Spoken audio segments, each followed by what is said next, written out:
This video was brought to you by Tab for a Cause. Install the extension in your browser and raise money for Ukraine by just opening tabs. The link is in the description. We're now nearly 3 months into Putin's invasion of Ukraine, and as both sides have dug in, the pace of the advance has slowed significantly. Nonetheless, there has been some movement, especially in the Kharkiv Oblast.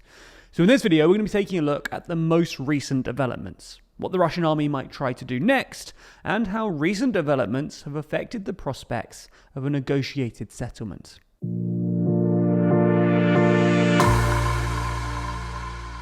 So perhaps the biggest development over the last few days has been the Ukrainian gains around Kharkiv. For those of you who don't know, Kharkiv is a provincial capital in the northeast of Ukraine, with a population of about 1.5 million people. Russian forces first tried to take Kharkiv in late February and early March, and had they succeeded, it would have been by far and away the largest occupied city. For context, the largest city so far captured by the Russians is Kherson in the south of the country, which has a population of about 250,000 people. Anyway, Kharkiv has been bombarded by Russian artillery since February, but Russian forces failed to gain a foothold in the city, so instead set up smaller positions in the countryside and in smaller towns to its north and east.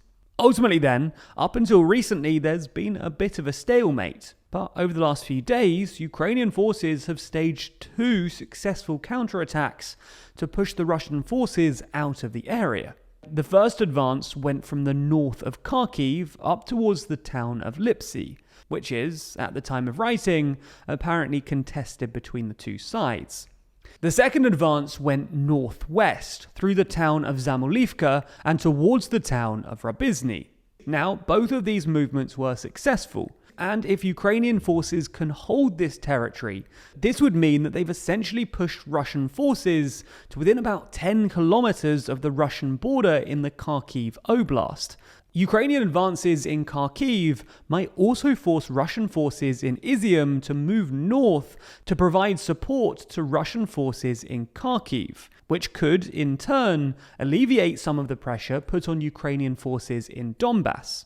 Or, alternatively, if the northwestern advance reaches Volchansk, then the Ukrainians could cut off supplies running from Belgorod to Russian forces in Izium.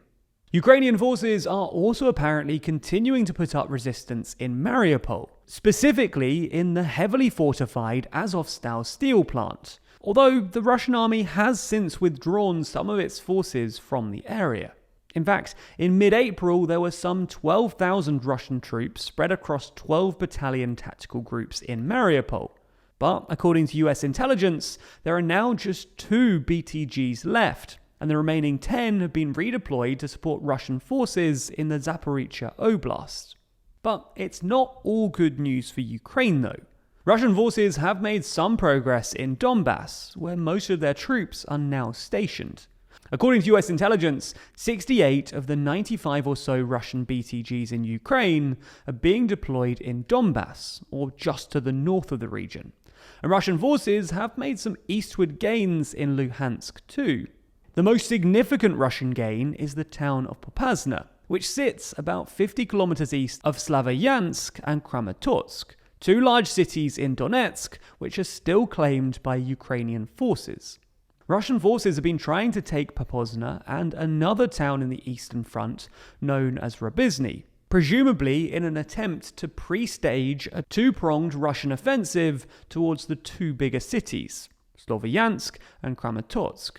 While Russian forces have only made limited progress in Rabizny, intense shelling has helped them make more progress in Popasna, which is now almost completely derelict. In fact, Chechen leader Ramzan Kadyrov claimed on Monday that Russian forces had achieved a complete takeover of the town, and Ukrainian forces on Tuesday admitted that the Ukrainians had retreated to their fortified positions in the west of the town. As well as acting as a launching pad for any further Russian offensive into Donbass, Popasna is also strategically important because of its height. It's around 150 meters above the surrounding terrain, which gives the Russian forces in the area both a defensive and offensive advantage when it comes to artillery. Russian forces also made some limited advances south of Izium a few days ago, although this advance is moving particularly slowly and has apparently stalled since. All in all, Russia has made some limited gains in Donbass, while Ukraine has staged some more dramatic counterattacks in the Kharkiv region, which will certainly distract Russian troops from their main offensive in Donbass and could ultimately allow the Ukrainians to cut off Russian supply routes to Izium. But so, what happens next? Well, the main thing to note here is the pace of the war is really slowing down. As both sides bed in and fortify their defensive positions, the pace of advance has really slowed to a trickle, and this war is looking more and more attritional as time goes on. The other thing worth noting is that Russian failures in Kharkiv could force Putin to focus even more exclusively on Donbass, with maybe a secondary focus on the occupied parts of southern Ukraine as well. Recent reports have suggested that Russia might try to annex Kherson, possibly via a rigged referendum in the next few weeks, which would prove once and for all that Putin isn't solely concerned about Donbass, as he claimed a month or so ago. In Donbass, though, the Russian offensive looks likely to proceed in two stages. Firstly, Russian forces could stage a shallow pincer movement around Ukrainian forces in Lysychansk and Severodonetsk, pushing north from Popasna and south from Rybizny, assuming they eventually do take Rybizny.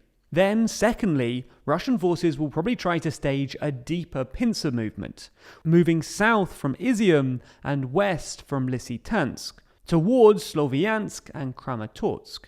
And if they succeed in this two-stage plan, they'll have taken most of Donbass by that point. Obviously, we should say that this is not a foregone conclusion. The Russian army is moving embarrassingly slowly, and every advance, at least at the moment, is matched by a Ukrainian counteroffensive. And as a final thing, we probably ought to look at the prospects of a negotiated settlement ending this war. You might assume that Putin's exclusive focus on Donbass would make a negotiated settlement more likely, because it would mean that Russia and Ukraine would only have to agree on the territorial status of Donbass. But as things stand, a negotiated settlement looks even less likely than it did a few weeks ago. As we've mentioned previously, there are multiple reports that Russia is planning to annex Kherson, which would be unacceptable for the Ukrainian side. And for their part, the Ukrainian side apparently look equally unenthusiastic about a negotiated settlement. In an interview with the FT, on Tuesday, Ukraine's foreign minister said that Ukraine's war ambitions had expanded to include the liberalization of not just Donbass, but also Crimea. All in all, a negotiated settlement just doesn't look likely, and this war looks likely to rumble on much, much longer. And that's yet more bad news in a world where the amount of bad news is beginning to get overwhelming. But fortunately, there is one small thing you can do. You can donate money to Ukrainian causes you care about without spending a penny. Yep, really. That's because Tab for a Cause is the sponsor of today's video, and they allow you to donate money just by using your browser. They support charities like Save the Children, who have been working to provide life-saving interventions in Ukraine since 2014, working to provide the most basic needs to vulnerable families, as well as providing psychological support and increasing awareness of the hazards of war.